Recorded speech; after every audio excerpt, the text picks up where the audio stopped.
예수 그리스도 이름으로 하나님 말씀 전하겠습니다.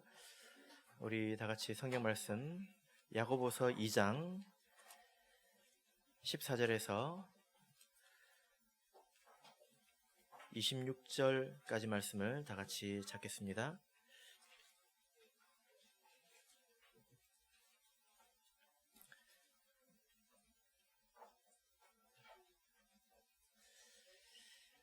야고보서 2장 14절에서 26절까지의 말씀을 저와 여러분이 한 절씩 교독하겠습니다. 14절 내 형제들아, 만일 사람이 믿음이 있노라 하고 행함이 없으면 무슨 이익이 있으리요? 그 믿음이 능히 자기를 구원하겠느냐?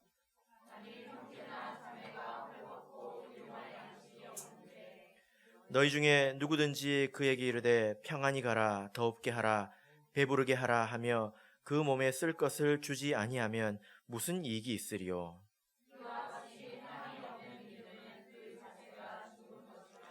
혹이 가로되 너는 믿음이 있고 나는 행함이 있으니 행함이 없는 내 믿음을 내게 보이라. 나는 행함으로 내 믿음을 내게 보이리라.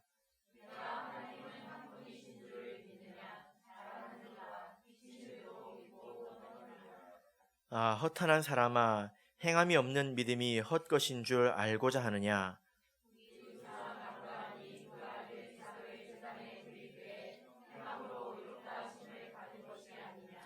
내가 보거니와 믿음이 그의 행함과 함께 일하고 행함으로 믿음이 온전케 되었느니라.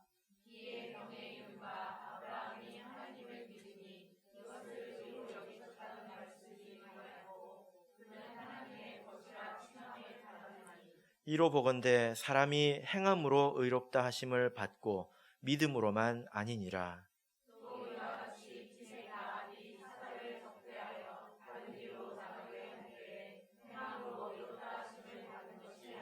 같이 읽겠습니다. 영혼 없는 몸이 죽은 것 같이 행함이 없는 믿음은 죽은 것이니라. 아멘. 네, 오늘 이 시간은 행함으로 믿음이 온전케 되었느니라 라는 제목으로 하나님 말씀을 증거하겠습니다.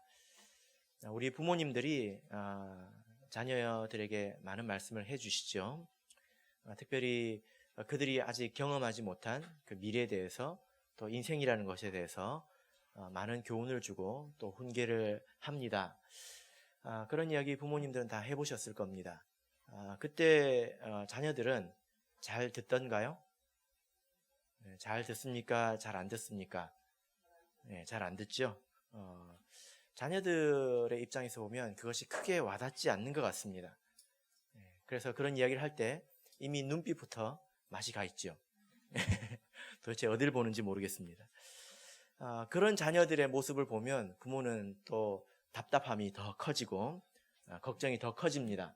그래서 더 큰 목소리로 더 강렬한 표현으로 또 이야기를 하기 시작하지요. 그런데 자녀의 입장에서는 그때부터는 그것이 말로 들리지 않습니다. 소리로 들립니다. 말이 아니라 소리죠. 어떤 소리일까요? 잔소리죠. 잔소리는 말이 아닙니다. 자녀들의 입장에서는 그렇습니다. 뭐 살다 보면 사라지겠지. 뭐 저렇게 걱정이 많으신가? 왜 저렇게 잔소리가 많나? 그렇게 생각을 할 것입니다. 그렇다고 뭐라고 할 수는 없죠. 그래서 넘어갈 겁니다. 자녀들이 왜 이런지 아십니까? 모호하기 때문입니다. 미래라는 것이 알긴 알겠는데 모호하기 때문에 그렇게 받아들이는 거죠. 내가 결혼을 한다고? 내가 자녀를 낳는다고? 내가 늙게 된다고? 나도 저렇게 된다고? 나도 죽는다고? 뭐 사람들은 다 그렇게 사니까 나도 그렇게 되겠지. 그렇겠지 뭐. 이제 여기에서 끝나는 거예요. 진표야, 그지? 진표도 나중에 결혼할 거잖아. 할 거잖아. 하겠죠. 이것이 정상입니다. 아이들은 모호하지요. 근데 시간이 지나면서 어떻게 됩니까? 이것이 현실이구나 하고 하나씩 깨닫게 되죠. 그때 부모님이 했던 말씀을 떠올리게 됩니다. 그리고 나중에 결혼을 하고 자녀가 태어나죠? 그럼 어떻게 될까요? 자기가 어느새 보면 뭘 하고 있습니까? 잔소리를 하고 있는 거예요. 뭐라고 잔소리합니까? 내가 너 때는 말이야. 나는 안 그랬다고. 옆에서 듣고 있는 할머니가 민망합니다. 네가 안 그랬다고? 정말 그랬을까? 모든 집이 다 이와 같죠. 우리가 이것을 이해해야 되죠. 자녀들은 다 그런 겁니다. 자녀들에게 인생에 대해서 이야기했을 때 자녀가 그래요? 인생이 그런 거였습니까? 하고 이렇게 받아들인다면 좀 이상하지 않습니까? 이런 일들이 우리 신앙생활 가운데서도 일어나는 것 같습니다. 우리가 이렇게 하나님을 믿고 하나님의 전에 나온 것은 천국에 가기 위한 거죠. 그죠? 근데 이 천국이라는 것이 다 알긴 아는데 모호한 거예요. 마치 어린아이들이 어른이 된다는 것을 생각하는 것처럼 이게 모호한 것입니다. 저도 이렇게 예전을 생각을 해보니까 성령을 받고 하나님을 믿게 되고 또 틀림없이 천국이 있다 이런 말씀을 제가 들었는데 그리고 믿었는데도 그것이 어떤 것인가, 그것이 그 눈앞에 있는 일처럼 그렇게 느껴지지 않더라는 거예요. 그것보다 더 중요한 일이 뭡니까? 당장의 입시, 당장의 취직, 결혼 이런 일들이 눈앞에 있지. 그건 몇 거풀 뒤에 저 멀리 아련하게 보이는 그런 일들 정도로 느껴졌었다 이런 생각이 듭니다. 여러분은 어떠십니까? 진표는 어떻게 생각해요? 결혼, 천국 그러면 바로 눈앞에 있는 일처럼 느껴집니까? 여러분 어떠십니까? 그런데 신앙생활을 이렇게 계속 우리가 꾸준히 하면서 그리고 또 우리 신앙이 성장하다 보면 이것이 점점 앞으로 와서 내 눈앞에 있는 일처럼 느껴집니다. 하나님께서 일하시고 또 하나님께서 우리를 도우시는 것이 느껴지지요? 그리고 또 마귀 사탄의 회방이 어떤 것인지 이것이 현실감 있게 다가옵니다. 제가 지금 신학연수회를 하고 있는데요. 이번에 3주 동안 이제 끝났는데 2주가 끝났습니다. 2주 동안 계속 같이 배우고 이제 공부한 내용이 뭐냐면 천사와 마귀에 대해서 2주 동안 배웠습니다.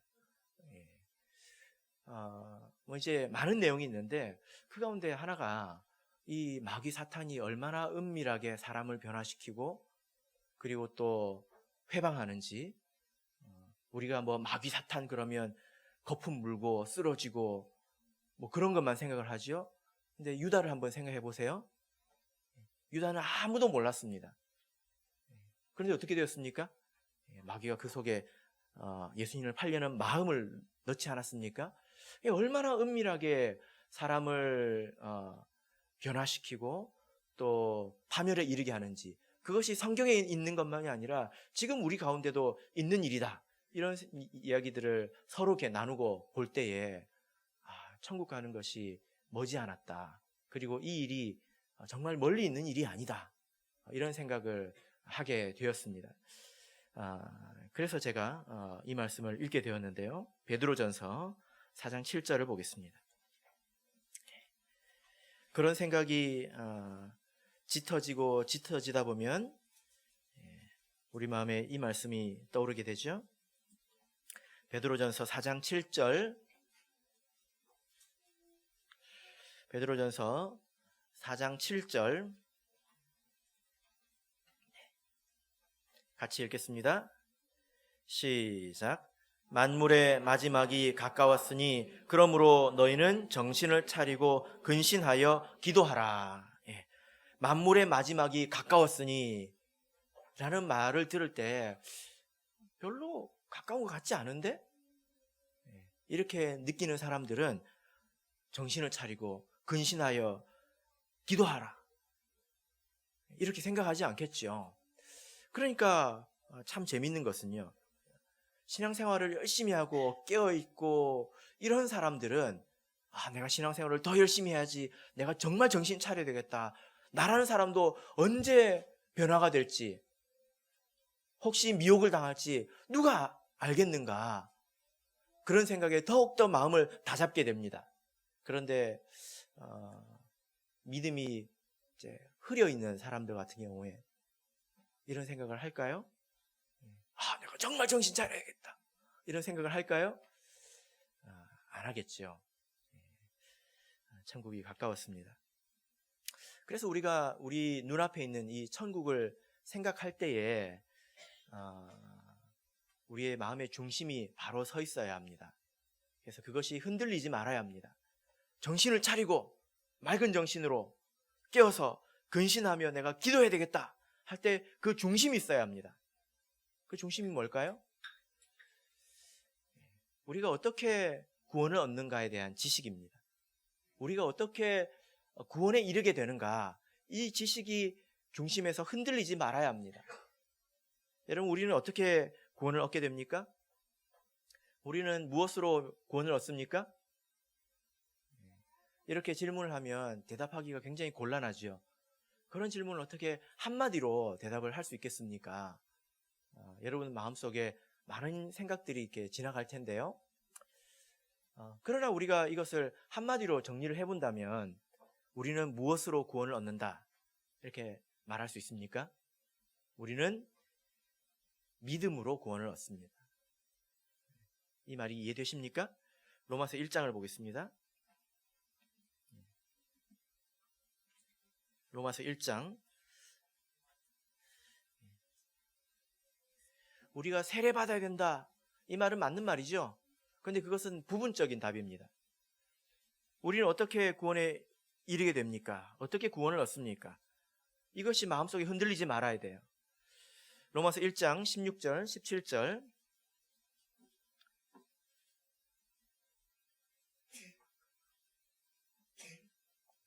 같이 읽겠습니다. 시작.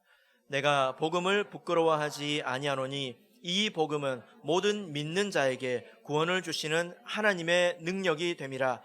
첫째는 유대인에게요 또한 헬라인에게로다.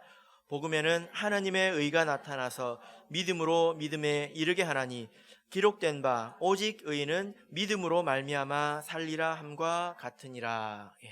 여기 보니까 복음 안에는 구원을 주시는 하나님의 능력이 있는데 어떤 자들에게 구원을 주십니까? 어떤 사람이라도 믿는 자들에게 구원을 주신다는 거예요. 그래서 믿음이 있어야 합니다. 우리가 구원을 생각할 때 어떻게 생각하기 쉽냐면 내가 신앙생활을 했으니까, 내가 교회 와서 돈도 바쳤고 그리고 수고도 했으니까 하나님께서 나에게 구원을 주시지 않을까? 이렇게 생각할 수도 있습니다. 그러나 이건 잘못된 생각이지요. 이것은 내가 뭔가를 주고 하나님께 구원을 살려고 하는 것과 같습니다. 이것은 당당하죠. 예를 들어 내가 직장에 가서 열심히 일을 했습니다. 그리고 나서 뭘 받지요? 월급을 받지요? 이것은 당연한 거지 않습니까? 월급을 안 주면 노동부에 노동청에 고발을 하면 되잖아요. 당연히 받아내는 것입니다. 우리가 구원을 그렇게 받는 겁니까? 내가 세례도 받았고 내가 교회도 왔고 11조도 했으니까 당연히 하나님께서 나한테 구원을 주셔야지, 이렇게 생각할 수 있습니까? 그건 잘못된 것입니다. 그것은 구원을 돈을 주고 살려고 하는 것과 같습니다. 내가 물건을 살 때 돈을 주면 물건을 주지 않습니까? 그 물건을 받을 때 정말 고맙습니다, 나 같은 사람에게도 이런 물건을 주시다니 정말 고맙습니다, 이 은혜를 뭘로 갚을까요? 그러는 분 계십니까? 이상하잖아요. 우리가 구원을 그렇게 얻는 건 아니라는 거예요. 우리가 무언가를 했기 때문에 그 대가로 구원을 얻는 것은 아니라는 것입니다. 그럼 어떻게 구원을 얻습니까? 믿음으로 구원을 얻는 것입니다. 믿는 자들에게 하나님께서 은혜로 구원을 주시는 것입니다. 이것이 맞는 말입니까? 틀린 말입니까? 틀림없이 맞는 말입니다. 로마서 5장 1절을 보겠습니다. 로마서 5장 1절.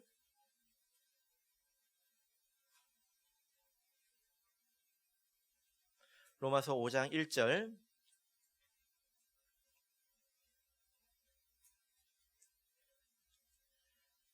같이 읽겠습니다. 시작. 그러므로 우리가 믿음으로 의롭다 하심을 얻었은즉 우리 주 예수 그리스도로 말미암아 하나님으로 더불어 화평을 누리자. 우리가 하나님으로 더불어 화평을 누리는데 그것이 믿음에서 시작된 것입니다. 우리가 하나님을 믿으면 우리에게 의롭다 하심을 주시고 그리고 그것을 통해서 하나님과 화평을 누리게 된다라는 것입니다. 자, 여러분, 그러면 우리가 눈앞에 있는 천국을 무엇으로 들어갑니까? 그 열쇠가 무엇입니까? 믿음이에요. 믿음이에요. 다른 답이 없습니다. 믿음입니다. 그러면 우리가 어떤 생각을 해봐야 될까요? 나에게는 믿음이 있는가? 이런 생각을 해봐야 되겠죠. 한번 생각해 보십시오. 3초 동안. 나에게는 믿음이 있는가? 한숨 소리가 갑자기 나오시죠.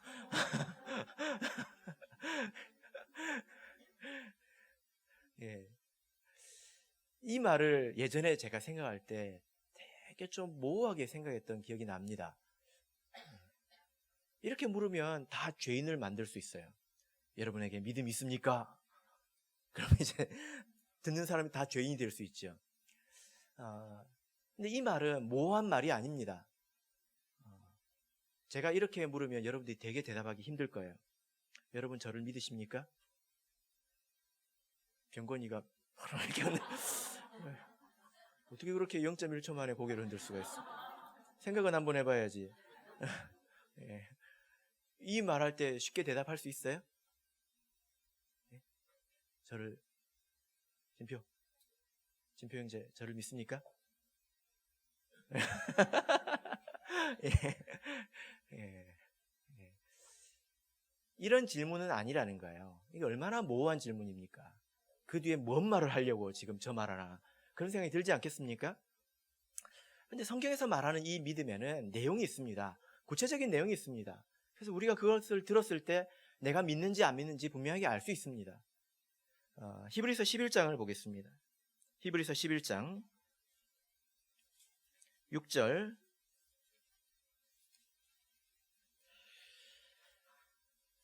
히브리서 11장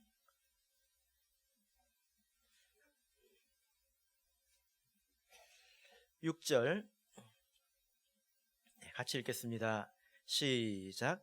믿음이 없이는 기쁘시게 못하나니 하나님께 나아가는 자는 반드시 그가 계신 것과 또한 그가 자기를 찾는 자들에게 상 주시는 이심을 믿어야 할지니라. 예. 여기 보면 믿음이 없이는 하나님을 기쁘시게 할 수 없는데 믿는 자는 반드시 이것을 믿어야 된다는 것입니다. 반드시. 여기 보면 크게 두 가지 내용이 있는데 첫 번째가 무엇입니까? 그가 계신 것.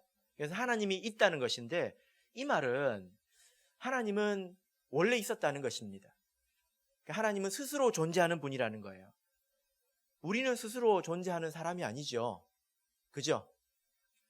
그러나 하나님은 스스로 존재하셔서 이 세상 만물들을 다 창조하셨고 우리는 그의 피조물이다라는 믿음입니다. 그래서 이렇게 제가 이렇게 설명을 했을 때 내가 이것을 믿는다, 아니다 이렇게 여러분 대답을 하실 수 있을 겁니다. 하나님께서 본래부터 계셔서 이 세상을 지으신 것을 믿으십니까? 그리고 나는 그의 피조물인 것을 믿으십니까? 에이 그건 아니지 그렇게 생각하시는 분 계십니까? 이 질문에 대해서 내가 아멘 할 수 있으면 내가 그것을 받아들이고 믿는다면 그것이 믿는 것입니다. 두 번째는 뭐죠? 그가 자기를 찾는 자들에게 상 주시는 이시다. 여러분 이건 뭘까요? 이것은 하나님의 그 능력과 성품에 대한 이야기입니다. 사람은 이렇게 못합니다. 여러분 가운데 누구든지 여러분에게 찾아오면 그들에게 은혜를 베풀어주고 상을 주시는 분 계십니까? 제가 바로 찾아가겠습니다. 그런 분이 절대로 없죠. 절대로 없습니다. 왜냐하면 어떤 사람이 우리에게 찾아왔을 때 내가 그를 도와주고 싶은 마음이 있어도 내가 능력이 부족해서 못 도와줄 수 있잖아요. 돈도 없고 힘도 없고 지혜도 없어서 도와주지 못할 수 있습니다. 우리가 못한단 말이에요. 근데 때로는요, 내가 능력이 된다 하더라도 기분이 나빠서 안 도와주기도 합니다.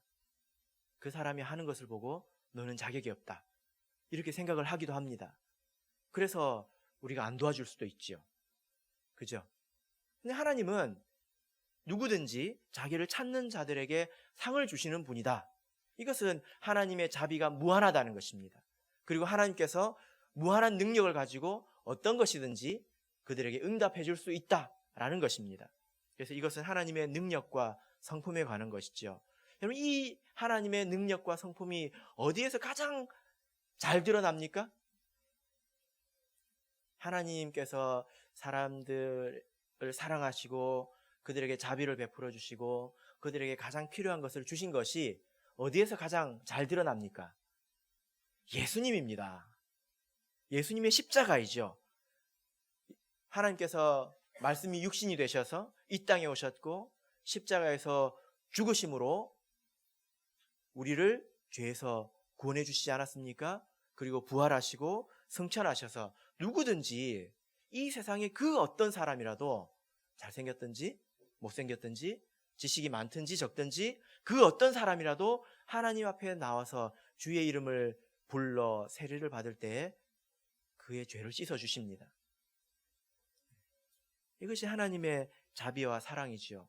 그리고 그렇게 자녀가 된 자들의 기도를 하나님은 들으십니다. 여러분, 이것을 믿으십니까? 예. 대답하는 것이 어렵습니까? 어렵지 않습니까? 예, 별로 안 어렵죠. 우리 다 믿고 있는 겁니다. 그죠? 근데 이런 말을 들을 때 아닌 것 같은데, 하나님 말고 또 다른 하나님이 또 있을 수 있지 않을까? 하나님은 그렇게 자비로운 분이 아닌 것 같은데, 이렇게 생각한다면 그것은 믿음이 없는 거예요.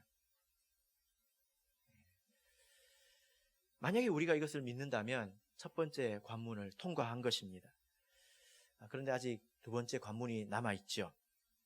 우리가 성경을 보면 이 믿음이라는 것, 그래서 이 질문에 아멘 하셨다면 여러분 마음속에 믿음이 있는 것입니다. 믿음이라는 것은 이미 있는 것입니다. 그러면 우리가 천국에 들어갈 수 있겠죠? 자, 그런데 성경을 보면 이 믿음도 종류가 있습니다. 믿음도 이런 믿음 저런 믿음이 있다는 거예요. 예수님께서 하신 말씀을 보면 제자들에게 이런 말씀을 하셨습니다. 제자들이 막 그 풍랑 속에서 무서워하니까 예수님께서 뭐라고 하셨습니까? 어찌하여 무서워하느냐, 믿음이 적은 자들아. 이 믿음이라는 것은 OX만의 문제는 아니라는 거예요. 그래서 믿음이 적을 수도 있다는 것입니다. 적은 믿음이 있으면 반대로 어떤 믿음도 있을까요? 예. 어느 날 백부장이 예수님께 왔습니다. 그래서 자기의 하인을 위해서 예수님께 도움을 청했지요. 그래서 예수님께서 어떻게 하셨습니까? 그래, 너희 집으로 가자 하니까 백부장이 뭐라고 그랬습니까? 오실 필요가 없습니다. 그리고 뭐라고 했습니까? 나도 남의 수하에 있는 사람이고 남을 다스리기도 하는 사람인데 내 말만 가지고도 다 움직인다. 당신도 말만 하면 되지 않느냐. 굳이 이 누추한 우리 집에 오실 필요가 있느냐. 말씀으로 충분하다라고 했을 때 예수님께서 뭐라고 하셨을까요? 이스라엘 중 아무에게서도 이만한 믿음을 만나보지 못하였노라. 이 믿음이라는 것이 이만한 믿음이에요. 원문을 보면 이렇게 큰 믿음이라는 것입니다. 작은 믿음도 있고 큰 믿음도 있어요. 믿음의 OX를 지나보니까 믿음이 작을 수도 있고 믿음이 클 수도 있다는 것입니다. 여러분 한번 생각해 보십시오. 내가 믿긴 믿는데 이 믿음이 내 믿음은 작을까? 아니면 내 믿음은 클까? 한번 생각해 볼 수 있겠죠. 그죠? 특별히 무서워하는 자들에게 믿음이 없는 자들아 이렇게 하신 게 아니라 믿음이 적은 자들아 이렇게 하셨습니다. 자, 그런데 믿음이 작냐 믿음이 크냐 이거보다 더 중요한 게 있습니다. 사실은 더 중요한 게 있습니다. 그게 뭘까요? 본문 말씀으로 돌아가겠습니다. 야고보서 2장 17절. 여기 보면 또 다른 믿음의 종류가 나오는데요. 믿음이 이럴 수도 있구나 라는 것입니다. 야고보서 2장 17절 같이 읽겠습니다. 시작. 이와 같이 행함이 없는 믿음은 그 자체가 죽은 것이라. 여기 보니까 어떤 믿음이 있습니까? 믿음은 믿음인데 죽은 믿음도 있다는 거예요. 그럼 반대로 어떤 믿음도 있을까요? 산 믿음도 있겠죠. 살아있는 믿음도 있겠죠.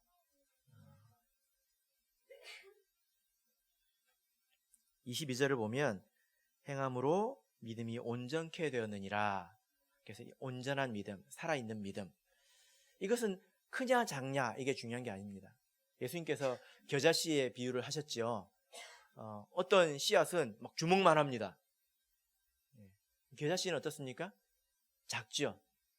작기 때문에 온전하지 않다 이렇게 말할 수 있습니까? 그건 아니지 않습니까? 그죠? 살아있다는 것입니다. 생명력이 있다는 거죠. 그러면 어떤 믿음이 살아있는 믿음이고 어떤 믿음이 죽은 믿음일까요? 내 속에 있는 이 믿음은 살아있는 것일까요? 아니면 죽어있는 믿음일까요? 자, 14절에서 20절까지 우리 조금 길지만 같이 읽으면서 답을 찾아보겠습니다. 아주 명확하게 말씀을 하고 있죠. 14절부터 읽겠습니다. 시작. 내 형제들아 만일 사람이 믿음이 있노라 하고 행함이 없으면 무슨 이익이 있으리요? 그 믿음이 능히 자기를 구원하겠느냐? 만일 형제나 자매가 헐벗고 일용할 양식이 없는데 너희 중에 누구든지 그에게 이르되 평안히 가라 더웁게 하라 배부르게 하라 하며 그 몸에 쓸 것을 주지 아니하면 무슨 이익이 있으리요? 이와 같이 행함이 없는 믿음은 그 자체가 죽은 것이라. 혹이 가로되 너는 믿음이 있고 나는 행함이 있으니 행함이 없는 내 믿음을 내게 보이라. 나는 행함으로 내 믿음을 내게 보이리라. 내가 하나님은 한 분이신 줄 믿느냐? 잘하는도다. 귀신들도 믿고 떠느니라. 허탄한 사람아, 행함 없는 믿음이 헛것인 줄 알고자 하느냐. 자, 여기 보니까 죽어있는 믿음, 아무 유익이 없는 믿음, 또 헛된 믿음, 이런 것이 나오는데 어떤 믿음이 이런 죽어있는 믿음입니까? 행함이 없는 믿음, 나 자신을 움직이지 못하는 그런 믿음, 이런 것입니다. 심지어 19절을 보면 귀신들도 믿고 떠느니라. 귀신들도 하나님을 믿지 않습니까? 그런데 끊임없이 하나님을 회방하잖아요. 그 귀신들이 믿음 때문에 구원 얻을 수 있겠습니까? 심지어 귀신들은 벌벌벌벌 떤다, 무서워서 떤다고 말하고 있습니다. 그 믿음이 귀신을 구원할 수 있습니까?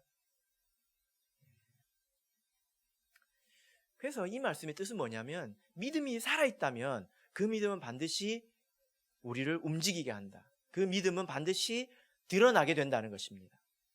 반드시 드러나게 됩니다. 이 믿음이 어떻게 드러날까요? 여러분 한번 생각해 보십시오. 믿음이 어떻게 드러날까요? 우리가 좀 순서를 따져서 생각을 해본다면요, 사도행전 2장을 볼 수 있습니다. 사도행전 2장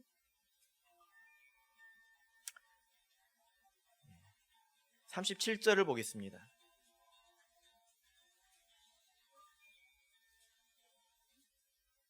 사도행전 2장 37절.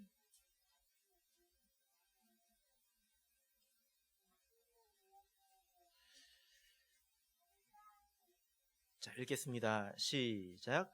저희가 이 말을 듣고 마음에 찔려 베드로와 다른 사도들에게 물어 가로되 형제들아 우리가 어찌할꼬 하거늘. 자, 여기 보니까 오순절 성령 강림 이후에 베드로가 일어나서 설교를 했습니다. 그리고 그 설교를 사람들이 들었죠. 그리고 마음에 찔림이 생겼습니다. 그리고 나서 그들이 무엇을 물었습니까? 질문이 무엇입니까? 우리가 어찌할꼬. 이게 무슨 말입니까? 우리가 무엇을 해야 됩니까? 이것입니다. 우리가 무엇을 믿어야 됩니까? 이게 아니라 이 사람들은 그 말씀을 듣고 믿은 자들이에요. 그걸 받아들였습니다. 우리가 예수님을 죽였구나. 이것을 믿었다는 말이에요. 그러면 충분하지 않습니까? 아니에요. 뭐라고 말하고 있습니까? 우리가 무엇을 해야 됩니까? 여러분, 이때 베드로가 무엇을 하라고 했습니까? 38절 보시면 베드로가 무엇을 하라고 했습니까? 첫 번째가 뭡니까? 회개하라는 것입니다. 회개하라. 제일 먼저 내 마음속에 믿음이 있다면 회개하게 됩니다. 여러분, 회개가 뭡니까? 회개는 뉘우치고 자기 자신을 돌아보고 또 반성하고 돌이키는 것, 이런 것 아닙니까? 반성하는 거죠. 그 회개라는 말의 그 본래 원문의 의미를 이렇게 보면 위에서 나를 보고 안다는 뜻입니다. 내가 내 속에 있는 것이 아니라 내가 제3자가 되어서 나라는 사람을 바라보고 내 인생을 바라보고 판단하는 것입니다. 나라는 사람을 아는 것입니다. 그게 사실 첫 번째예요. 무슨 말일까요? 나에게 어떤 지식이 생겼습니다. 나에게 믿음이 생겼어요. 그것을 받아들였습니다. 그러면 그전에는 없던 지식이잖아요. 그럼 그런 지식을 가지고 자기의 과거를 판단한다는 거예요. 자기의 과거를 바라본다는 것입니다. 자기 인생을 평가한다는 거죠. 그리고 뭐라고 그럴까요? 자기한테 말하는 것입니다. 너 지금까지 잘못 살았네? 이게 뭡니까? 이게 회개예요. 그냥 교회 와서 예수님 있구나 믿고 그냥 사는 대로 쭉 살아가고 회개가 없는 것입니다. 첫 번째도 하지 않은 것입니다. 그래서 방금 우리가 아멘 한 것으로 자기를 생각해 보는 것입니다. 우리 아까 이제 대체적으로 아멘을 했는데요. 하나님께서 우리를 창조하셨습니다. 그러면 우리는 그의 피조물이죠. 하나님께서 무언가를 만드실 때는 반드시 이유가 있을 겁니다. 목적이 있을 겁니다. 근데 우리가 하나님의 우리를 지으신 목적을 떠나서 내 마음대로 산다면 그럼 그것은 잘 사는 것입니까? 이 말이 너무 어렵습니까?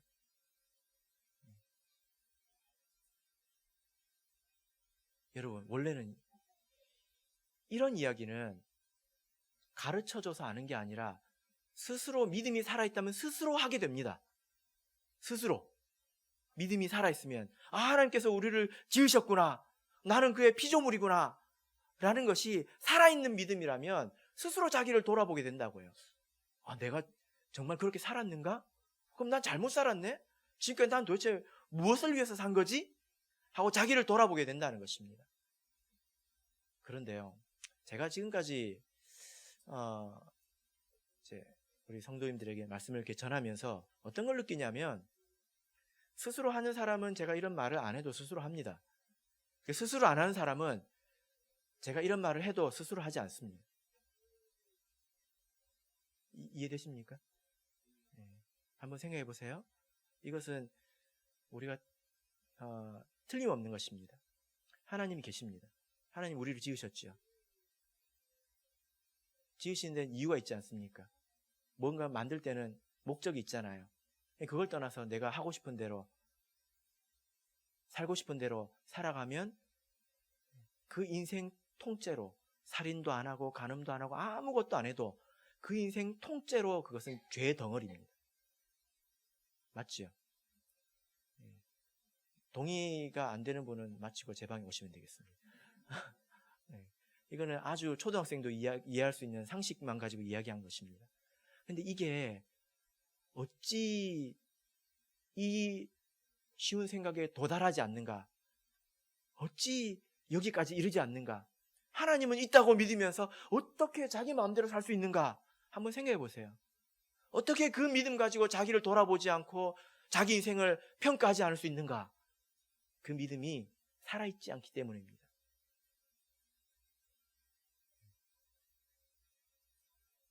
혹은 잠들어 있기 때문이죠.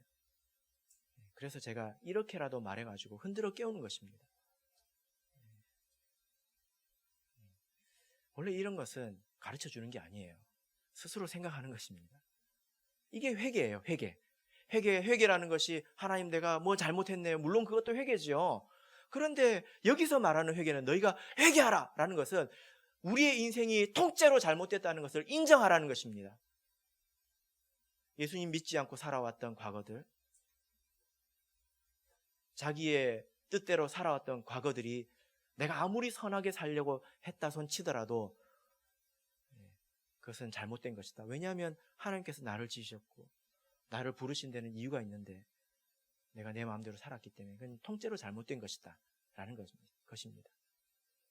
그게 회개죠. 그래서 우리 믿음이 살아있다면 그 믿음은 우리를 회개로 인도합니다. 반드시 회개로 인도합니다. 또 이어서 갈라디아서 5장 6절을 보겠습니다. 갈라디아서 5장 6절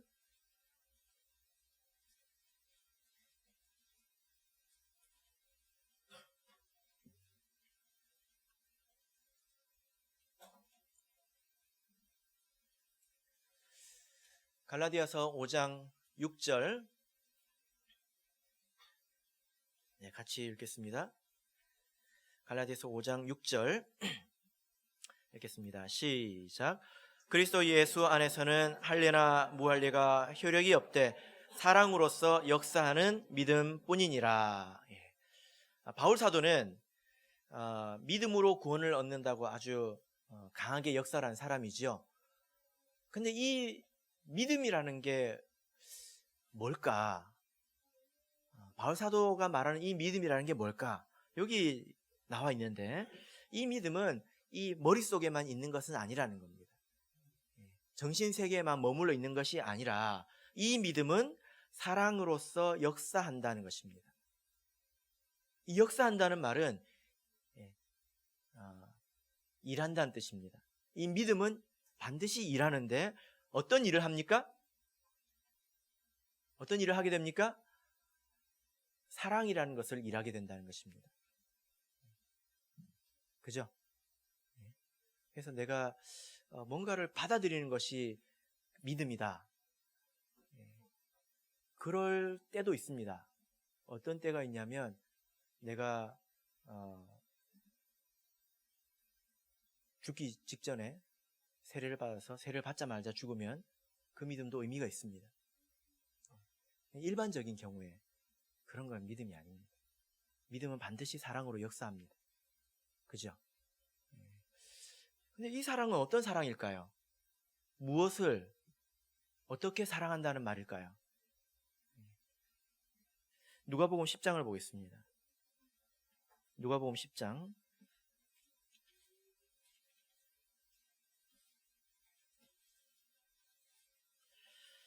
누가복음 10장 25절에서 28절 누가복음 10장 25절에서 28절 같이 읽겠습니다. 시작. 어떤 율법사가 일어나 예수를 시험하여 가로되 선생님 내가 무엇을 하여야 영생을 얻으리까? 예수께서 이르시되 율법에 무엇이라 기록되었으며 내가 어떻게 읽느냐? 대답하여 가로되 내 마음을 다하며 목숨을 다하며 뜻을 다하여 주 너의 하나님을 사랑하고 또한 내 이웃을 내 몸과 같이 사랑하라 하였나이다.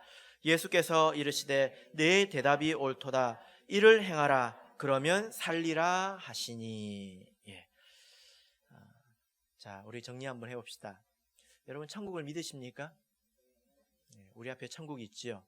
물론 거기에는 하나님의 도우심도 있고 사단의 회방도 있습니다. 근데 그것을 떠나서 내가 가야 되는 길은 있다는 거예요. 거기 하나님께서 돕기도 하고 사단이 회방도 하겠지만 내가 가야 되는 길이 뭔지를 모르면 도움도 의미가 없고 회방도 의미가 없는 것입니다. 내가 가야 될 길은 구원의 길이죠. 우리는 어떻게 이 구원에 이르게 됩니까? 믿음으로 이르게 됩니다. 근데 이 믿음은 모호한 것이 아닙니다.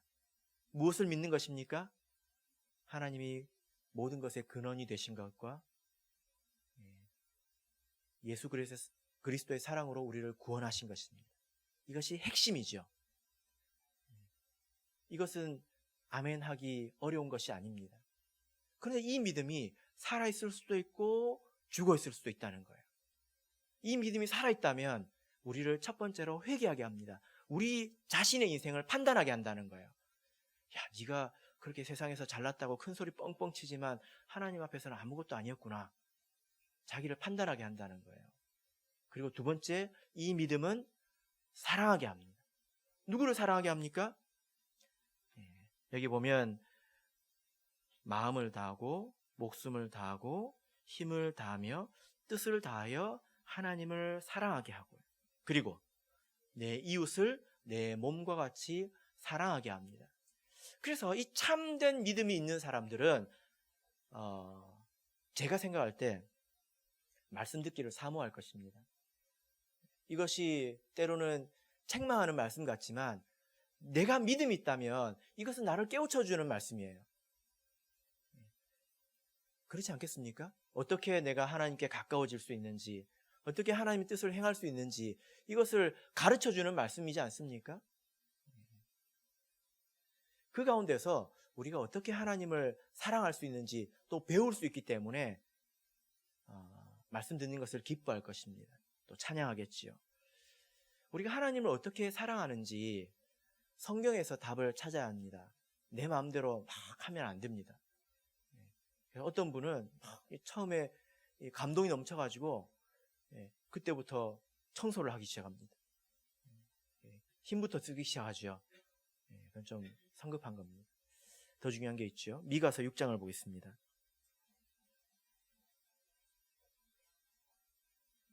미가서 6장. 자, 우리가 성경을 통해서 하나님께서 사랑하시고 우리가 이렇게 하나님을 기쁘시게 할 수 있구나. 이렇게 답을 얻을 수 있어야 됩니다. 성경을 통해서. 미가서 6장 6절에서 8절까지 같이 읽겠습니다. 미가서 6장 6절에서 8절 읽겠습니다. 시작. 내가 무엇을 가지고 여호와 앞에 나아가며 높으신 하나님께 경배할까? 내가 번제물 1년 된 송아지를 가지고 그 앞에 나아갈까? 여호와께서 천천의 수양이나 만만의 강수 같은 기름을 기뻐하실까? 내 허물을 위하여 내 맏아들을, 내 영혼의 죄를 인하여 내 몸의 열매를 드릴까?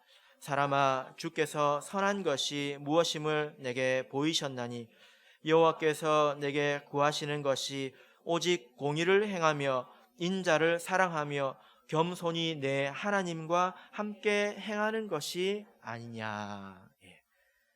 어떤 사람이 고민을 하고 있죠. 내가 어떻게 하나님을 기쁘시게 할 수 있을까? 천천의 수양을 드려볼까? 천천이면요 100만입니다. 100만. 양 100만 마리를 내가 하나님께 드리면 기뻐하실까? 이런 생각을 했습니다. 만약에 어쩌면 어떤 사람이 양 한 마리가 예를 들어 한 30만 원 한다고 생각해 봅시다. 이게 100만 마리면 얼마입니까, 집사님? 예? 3억이요? 30만 원이 100만 마리면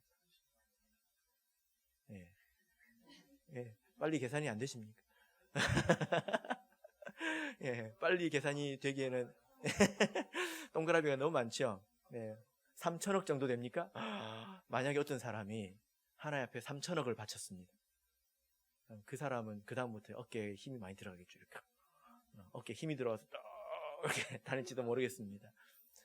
예, 하나님이 그것으로 기뻐하실까요?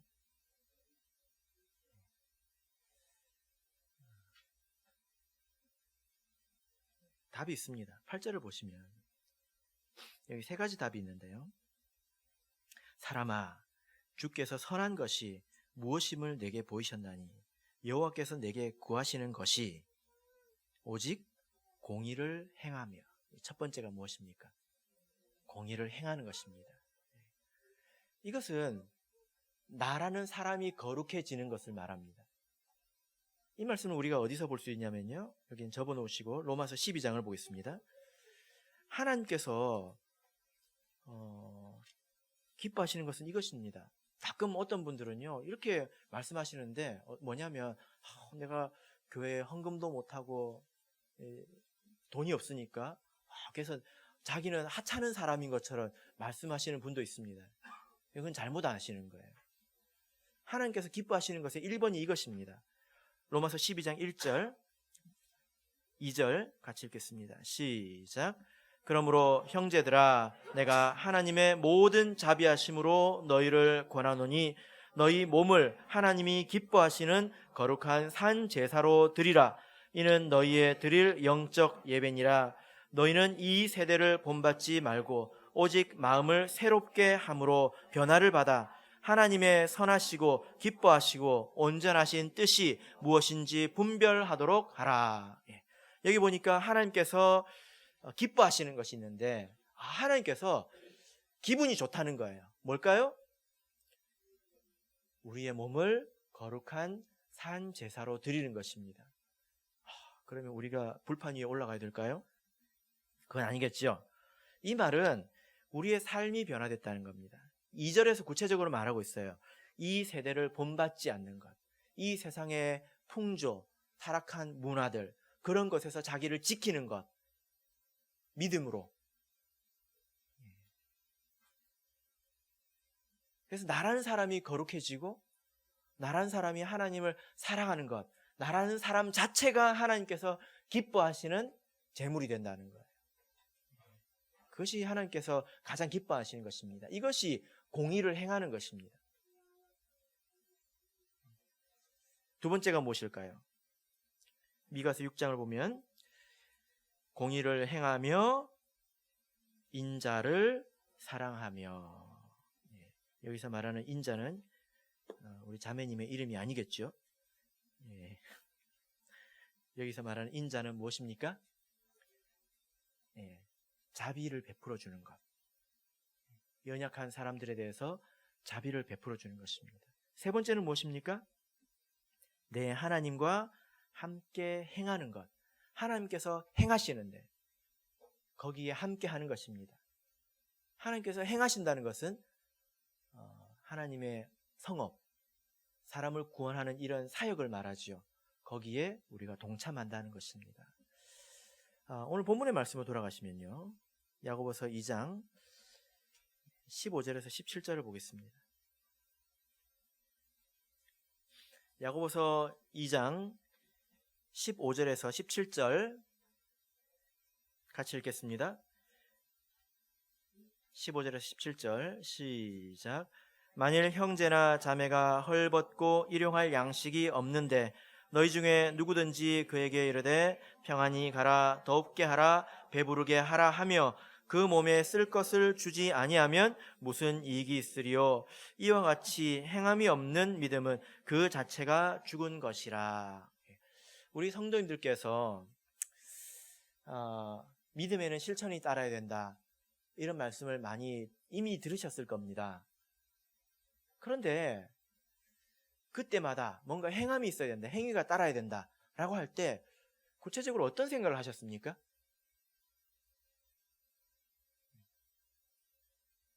어떤 걸 해야 된다고 먼저 생각하셨습니까? 사람마다 다르겠죠.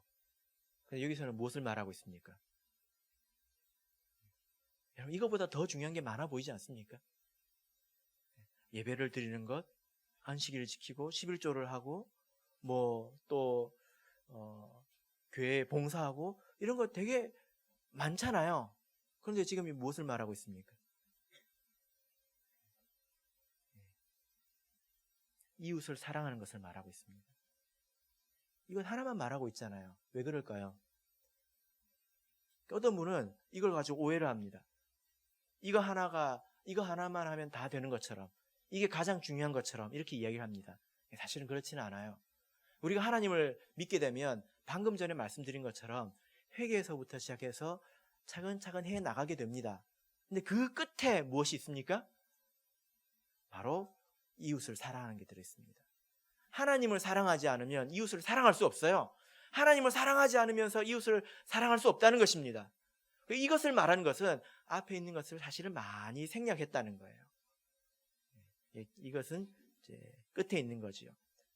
미가서 6장에 있는 것처럼 이것은 인자를 베푸는 것입니다. 내가 믿음이 있으면 하나님을 사랑하게 됩니다. 나 같은 사람에게 구원을 주신 하나님을 사랑하게 되죠. 그죠? 그리고 뿐만이 아니라 하나님께서 사랑하는 사람을 우리도 사랑하게 됩니다. 이웃을 사랑하게 됩니다. 네, 여러분 이것도 한번 생각해 보십시오. 우리가 교회에서 나랑 마음에 맞는 사람과 이야기하고 즐거운 시간을 가지고 어울리는 것이 이웃을 사랑하는 것일까요? 제가 아니라고 말씀드리는 건 아닙니다. 그런데 성경에 이런 말씀이 있습니다. 너희가 만일 선대하는 자를 선대하면 칭찬받을 것이 무엇이냐? 죄인들도 이렇게 하느니라. 아무리 믿음이 없어도 그건 할 수 있습니다. 믿음이 있는 사람도 하지만 믿음이 없어도 할 수 있는 것입니다. 그것이 정말 믿음의 열매로서의 사랑이라고 말할 수 있을까요? 예수님께서 이웃을 사랑하라 하셨을 때 그 사랑은 어떤 사랑입니까? 누가복음 10장을 다시 보겠습니다. 누가복음 10장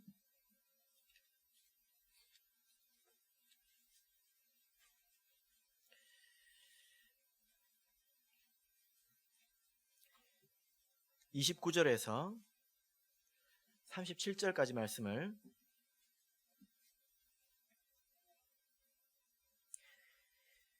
제가 읽겠습니다. 누가복음 10장 29절에서 37절 말씀을 제가 읽겠습니다.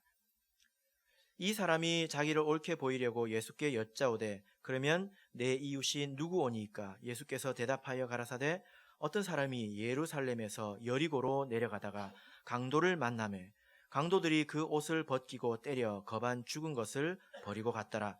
마침 한 제사장이 그 길로 내려가다가 그를 보고 피하여 지나가고 또 이와 같이 한 레위인도 그곳에 이르러 그를 보고 피하여 지나가되 어떤 사마리아인은 여행하는 중 거기 이르러 그를 보고 불쌍히 여겨 가까이 가서 기름과 포도주를 그 상처에 붓고 싸매고 자기 짐승에 태워 주막으로 데리고 가서 돌보아 주고 이튿날에 데나리온 둘을 내어 주막 주인에게 주며 가로되 이 사람을 돌보아 주라. 보미가 더 들면 내가 돌아올 때에 갚으리라 하였으니 내 의견에는 이 세 사람 중에 누가 강도 만난 자의 이웃이 되겠느냐? 가로되 자비를 베푼 자니이다. 예수께서 이르시되 가서 너도 이와 같이 하라 하시니라. 하나님께서 말씀하시는 이웃 사랑, 우리 서로를 사랑하고 약자를 사랑하는 것은 이 비유에 나오는 것처럼 이와 같이 사랑하는 것입니다. 우리가 사랑 그러면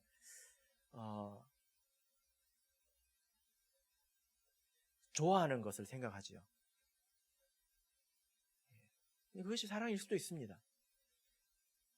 성경에서 말하는 사랑은 무엇입니까?